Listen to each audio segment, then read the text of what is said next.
Good evening, this is Ryan Mallory for SharePlanner.com. Today is November 12th, 2010. Definitely thought it was appropriate for me to do a market wrap-up today considering the week that we've just seen where uh, the trend for the first time, and I would say since it began in early September, is being called into question here. Um, Today was definitely a puzzler. There was a number of things that went on here that's worth looking into even further. Um, Last Thursday, I had said to you to be careful with this huge bar up that we had because it was a little bit too much coming out of this consolidation period. And my reference point was the Bollinger Bands. You look at it here, this is two standard deviations on this Bollinger Band, 20-day moving average in the middle. We went far and above it, and usually if you get like a 50% price move outside the Bollinger Bands, that's a little bit too much. And that's what we had here, 50% of the candle sticking outside of the Bollinger Band. Um, Even when I put it to 3 standard deviations, that rally was outside of those Bollinger Bands. So it was very obvious that we were going to get a pullback. What did not seem plainly obvious to me, quite honestly, was the extent of the pullback. Um, and we went all the way back down to the 20-day moving average. So there's things that should be cause for concern today, and some things that are not. Ultimately, there was no significant technical damage done to the charts today that really says the trend's over, definitely over. That's why I actually, despite getting stopped out of a few positions as the day wore on, I actually added a few new positions to the portfolio, about 4 of them. I felt like the risk reward, I'm at basically a point in this market to where if I'm wrong, then I'm going to know very quickly if I'm wrong. But as you can see here, and it's probably better to look at it from the Bollinger Bands, the market pulled back and it touched this 20-day moving average, went just a hair below it, and then popped back up. Now, this wasn't the trend line going into the day. Okay, the trend line was more like up here, but we violated that trend line, and we didn't actually put in a um, lower low or anything, so the trend line's still intact. It was just a steep sell-off and had a lot of people worried today. The other thing that we did do that we haven't really done much of, except for a time here, a time here, a time here, is closing below the 10-day moving average. This was probably the most significant of all the moves. But what's also very interesting too about closing below the moving average during this rally is every time we've done it, we've had a strong snap back into the direction of the existing trend. So right here you have this bullish kicker pattern here as soon as we close below the 10-day moving average there. Once again, same exact type of pattern. Here you have a bullish engulfing pattern. So very, very strong pull or reversals every time that the bears manage to push the market below the 10-day moving average. That's something you want to keep in mind for Monday. That was part of my premise for going long towards the end today. I went long on Harris Corporation, I went long on Kroger, I went long on Hertz, and I went long on Goldman Sachs. Also similar, and just to further emphasize this, is look at the price action that we got back on September here of this 2 months ago. Notice how we had a huge spike up. I'm not sure if we went outside the Bollinger Bands or not, but let's just check for... No, we did not. However, large spike upward, and then a pretty significant pullback over a course of 3 days. This one obviously took place over 1, 2, 3, 4 days so far. But notice how it wiped out all the day's gains from that breakout and then some. So we closed a little bit lower and we closed below the 10-day moving average.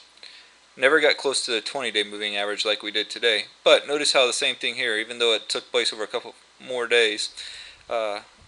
See how we finished the day below the 10-day moving average as well as that initial breakout. We wiped out the gains basically. At one point we were, and then we actually rallied back a little bit here to what you could call support at the previous support line here at 1099. Remember how we were talking about before that 1097 was hard area for the market to break out of, or it was appearing to be that way when you had one here and another one here, and then finally we broke out.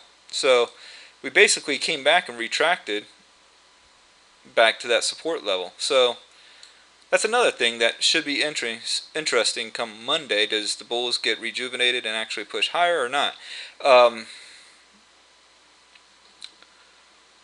And then when we go back and look at the Bollinger Bands, and I know I'm jumping all around here, but stick with me here because I'm hoping that this all makes sense to you at the very end. When analyzing this through the perspective of a Bollinger Band, you have this middle line here that represents a 20-day moving average that coincides with the two standard deviations on each side of the Bollinger Band. Now, an uptrend by the Bollinger definition is intact as long as it stays in the upper quadrant or the upper half of the Bollinger Bands. We started this rally back in September, pushed it right above it on the second day, and then we've stayed above it the entire time. So, from that perspective, we haven't really violated anything yet. And trust me, I hated this day more than anybody. I mean, I really did. I mean, I was very optimistic coming in today after the action that we saw on Wednesday and the action that we saw on Thursday, these doji candles, the hammer, and I really thought that there was a good chance we would rally today. I thought this would be a continuation day. Obviously, I was wrong. That's not the first time, nor will it be the last time. But in the truest sense, I can't really look at anything and say, my goodness, these charts are really screwed up now. And but it's not. I can't say that. The bulls still have the clear advantage here when you can step back and look at it from, after market hours, and you can say to yourself, okay, what kind of damage now that the dust has settled has been done to these charts? And when you look at it, the bulls still have the advantage, and the bears still have no advantage whatsoever. We still close above support. We close above the 10-day moving average. Yes, the trend line flattened, but over time trends do tend to flatten. The other thing is we broke through the 10-day moving average, which was short-term support. But that's okay, and we've seen throughout this trend where it's done that about 2 or 3 times, and the very next day it actually bounces back. So Monday's going to be very interesting to see. I can't sit here and guarantee you that we're going to bounce back because I don't know. It could be another hair-raising day like it was today where you're wondering, man, is the market going to fall, the bottom going to come right out from underneath this market or not? I don't know. But I can tell you that it was hard for me to pull the trigger on those 4 trades today. I had to look at the market for what it was telling me, not the way I was feeling, because if I let my feelings dictate it, I would say to myself, man, I'm not going to put any more of my capital to this market. Man, I'm getting, I'm already taking losses as it is today. But I can't listen to those feelings. You got to look at what the charts are telling you. And I'm hoping that by the time you see this, there's really no violation of the upward moving trend line. Now, tomorrow, if we close below the 20-day moving average, or I'm sorry, not tomorrow, but on Monday when the markets open back up, if we close below the moving average, will I start getting very nervous? Yes. In fact, if we close below the 20-day moving average on Monday, I'm closing out all my long positions. So I hope I was able to give you a perspective on the markets. Once again, I still believe that the market has a upward trend line still intact.